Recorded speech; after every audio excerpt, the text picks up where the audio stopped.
32 rounds of ammunition, 60 rounds of ammunition, 31 rounds of ammunition, 36 rounds of ammunition, a .45 caliber, and an extra cartridge.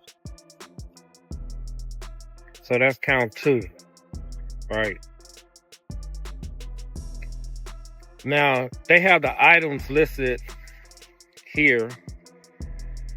And Bricc Baby's been locked up in federal custody since May on firearm-related charges. When the feds caught up with him, they allegedly found multiple weapons, even an AK-47. He was moving like he ran the whole city, like he was LA's top shot caller. The way he was stocked up, you'd think he was preparing for a real-life battle or something. But eventually, Bricc got picked up, and now he's been sitting in custody ever since. A couple months back, he took a plea deal. And this week, that move has everybody talking. Hey, Wack, we need to talk to you about this Bricc Baby. Yeah, Bricc Baby got sealed files and everything. Why would he need to ex parte get his file sealed and anything associated Hey, bro, with listen. Nothing to nothing. See, I think what it is, y'all listen to Bricc for 18 months. Swear to God, I was lying about he got caught with an AK. June 23rd, 2003. I would give the date. Remember, Chuck? You told me like tons of times in the room. And he would swear to God that I was lying, right? Fans, insiders, and folks in the streets are all trying to figure out one thing. Did Bricc Baby keep it real, or did he fold under pressure? Reports say he's expecting about 5 years with the deal. Without it, he might have been staring down 20 or more. He's hoping the judge shows some mercy, saying he took responsibility early, but there's no guarantee how that'll play out. 5 years is doable, but 15? That's a whole different story. Now, people have been speculating about whether Bricc Baby might be cooperating with authorities, especially after rumors spread about 75 Crips reportedly testifying against Big U. Eddie Boy stepped in to clear things up, saying there's no confirmation that Bricc Baby is part of that group. He said, "That's my brother. I told him, come home to your family, this life don't owe you nothing." But Bricc made it clear. He's standing firm, not talking, and ready to face whatever comes his way. Still, not everyone's convinced. Wack 100 has his own theory, claiming Bricc Baby might be working with the feds since some of his legal documents are apparently sealed. And that's what got everyone buzzing. Is Bricc Baby staying silent, or is there more to this story than meets the eye?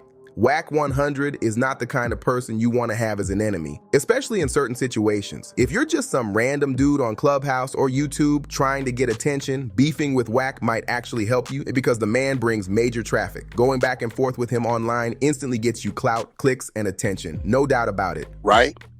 We sat back, we watched the show, and a lot of these civilians don't understand the difference between snitching on somebody and working.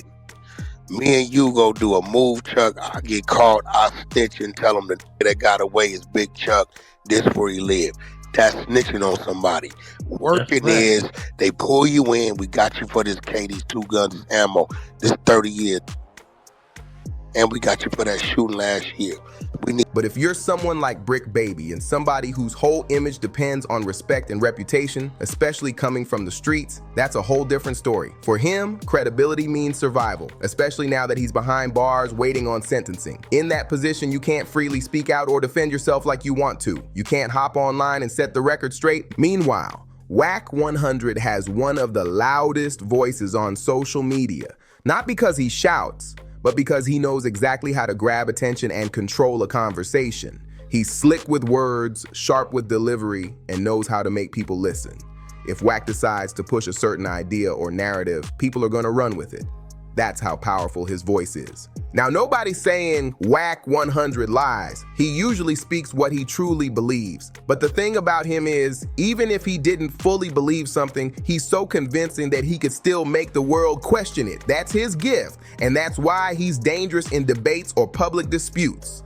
Right now, Bricc Baby checks every box for being vulnerable. He's locked up, can't speak for himself, and his whole reputation rides on how people view him. Meanwhile, Wack's out here with full access to the mic, the audience, and the narrative, and that's exactly why this whole situation feels so tense and unpredictable. Tell you a nigga working, when a was work, Bricc, you was out 19, 20 months, no court date, for some serious crimes. Well, listen, watch this. Traveling with Adam to New York and Atlanta. Can't no travel once the feds snatch you, boy. But unless you working. Bricc Baby is never in Big U Rico. That's what I said. He's never named in That's Big what we U's said. Rico. He was Bricc. Right now, Whack 100 holds all the leverage in this situation. He's the one controlling the conversation, and he's been bringing up some serious claims, even mentioning the connection between Big U and Bricc Baby. Now, to be clear, some people still don't believe Bricc Baby cooperated at all, especially since there's been no official paperwork shown publicly. Folks are saying, until we see something in black and white, we can't call him that. And that's a fair stance, because without proof, it's all just talk and speculation. But here's where it gets tricky. Whack has a way of breaking things down in a way that sounds convincing, especially to people who don't know Bricc Baby personally. For example, he mentioned that when Bricc got picked up 2 years ago, he allegedly told people the feds were investigating Big U. Now, to outsiders who don't really understand how these situations work, that kind of detail might sound suspicious. They might start wondering, wait, how would Bricc even know that? And that's where Whack steps in and shapes the story. He's been explaining what he believes is the difference between cooperating and snitching, trying to frame where he thinks Bricc fits in.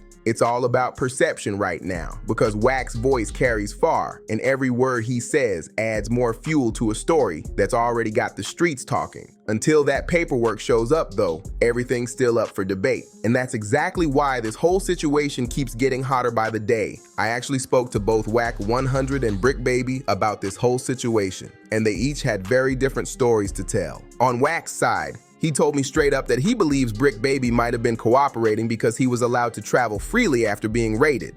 According to Whack, Bricc was reportedly seen in places like Texas and New York even after the feds had pulled up and found that AK-style weapon in his home.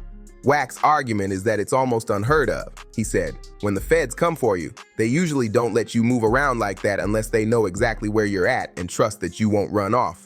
But when I spoke to Bricc Baby, he had a totally different explanation. He told me that the whole situation started when both the state and federal agents showed up at his crib because they had tapped his phone and overheard him arguing with someone close to him. They thought the situation could get serious, so they pulled up. Not because of an ongoing case, but to make sure everyone was safe. Bricc said that the state ended up being the only ones to actually charge him. The feds were just there to assess the situation and make sure nothing dangerous was happening. But once they did the raid, they allegedly found that weapon, and that's what changed everything. According to Bricc, the state later dropped their side of things, showing what he called a DA reject, meaning the state decided not to pursue the case. He explained that the feds, on the other hand, were still investigating but didn't want to strike too soon. So now, we've got two completely different sides of the same story. Whack saying it doesn't add up, and Bricc saying there's a whole other reason behind what happened. And that's why this case has everyone online arguing, because until the full truth comes out, both stories sound like they could be right in their own way. Now here's where things start heating up even more. After all that back and forth between Whack 100 and Bricc Baby, people online started digging deeper, trying to piece together every detail of that case. Some fans started saying that the timing of Brick's travels, the raids, and the plea deal all seemed too convenient. And once Whack mentioned it publicly, it spread fast. You know how the internet gets when a theory catches fire. But Bricc Baby wasn't letting that slide. From behind bars, he made it known through his people that he's standing firm, saying he's not cooperating with anybody and that he's ready to face whatever time the judge gives him. His team says he's focused on his family, his music, and clearing his name once he's out. Still, Whack's version keeps gaining traction online, mostly because he's so confident and persuasive with his delivery. Whether you agree with him or not, you can't deny he knows how to stir up a conversation, and that's exactly what's happening right now. Every post, every clip, every live, people are taking sides. Some believe Whack's just exposing what's already known in the streets. Others think he's using his platform to push a personal angle or get even with people he doesn't like. Either way, the story's no longer just about Bricc. It's about how narratives spread, who gets to tell them, and how fast public opinion can shift when someone like Whack speaks. As this situation kept unfolding, even more names started getting thrown into the mix. Rumors began linking Big U, Whack 100, and Bricc Baby in a bigger web of old street politics, loyalty questions, and long-standing grudges. Some folks say this isn't even about paperwork. It's about pride, reputation, and control of the story. Wack, being the media-savvy powerhouse that he is, has kept himself front and center in the conversation. Every time someone challenges him, he doubles down with more proof or context that keeps fans glued to the drama. But Brick's camp feels like it's a setup, that his image is being twisted while he can't even speak up for himself, and that's the hardest part for Brick right now. He can't hop on Instagram Live or do interviews to clear the air. Everything being said about him is coming from other people, not directly from him. That's why his supporters are calling for patience. They want everyone to wait until the full story and the actual court records come out before jumping to conclusions. But with Wack's name attached, that's easier said than done, because when he talks, it's loud, it's confident, and it echoes across every platform. And that's exactly why this whole thing turned into a viral storm overnight. Now here's where it gets wild. Wack 100 recently doubled down again, this time claiming that Bricc Baby's plea deal itself looks suspicious. He said, "You don't just go from facing 25 years to 5 without giving something up." That statement alone sent social media into a frenzy. Everyone started demanding receipts, asking for paperwork or proof to back up those claims. Meanwhile, Brick's supporters were quick to clap back, saying Wack's making assumptions without the facts. They reminded everyone that plea deals can drop years off a sentence just for cooperating with the process, not with other people. In other words, sometimes you just take the deal early and avoid a longer sentence, plain and simple. But that didn't stop the rumors from snowballing. Big bloggers, YouTubers, and podcast hosts all jumped in, each spinning their own version of the truth. Some said Wack was right, others said he's chasing clicks, and a few even hinted that someone might be feeding him inside info. What's crazy is, through all this noise, Bricc Baby still hasn't been able to go public with his side. He's in a position where silence can be mistaken for guilt, even if he's just following legal advice. That's the danger of today's world. Perception moves faster than facts, and once your name's trending, it's hard to take it back. Now the question everybody's asking is, where does this go from here? Bricc Baby's sentencing is coming up, and depending on what the judge decides, the truth about this whole situation might finally come to light. If the paperwork drops and it clears his name, Brick could come out of this even stronger, like someone who survived a smear campaign and stood tall through it all. But if any detail in those files even looks questionable, it's going to reignite the whole debate again. Wack 100, on the other hand, doesn't seem like he's backing down anytime soon. He's been doubling down on podcasts, Clubhouse, and interviews, saying he's just keeping it real. But the thing about keeping it real in this business, it can get messy fast, because once the audience locks onto a story, everyone involved becomes part of the entertainment. And that's what makes this whole saga so explosive. It's not just a case anymore, it's a storyline. It's got loyalty, betrayal, image, and influence all mixed together. Everyone wants to know the ending, but until that judge makes the final call, Bricc Baby's future and his reputation are hanging in the balance. So here's how Bricc Baby says it really went down. According to him, when the feds pulled up that day, their main goal wasn't to arrest him. It was to make sure everyone at home was safe. They did the raid, took what they found, and left. But behind the scenes, they were still watching closely, still investigating and trying to connect him to a much bigger federal operation. Brick explained that it was the state who charged him first, but the feds stepped in and told them to back off. Why? Because when the feds are building a major case, they don't want the state jumping ahead and messing it up. If the state presses charges and you beat them, the feds can't hit you for the same thing. So they reportedly told the state, drop it, and that's exactly what happened. After that, the feds stayed quiet for nearly 19 months.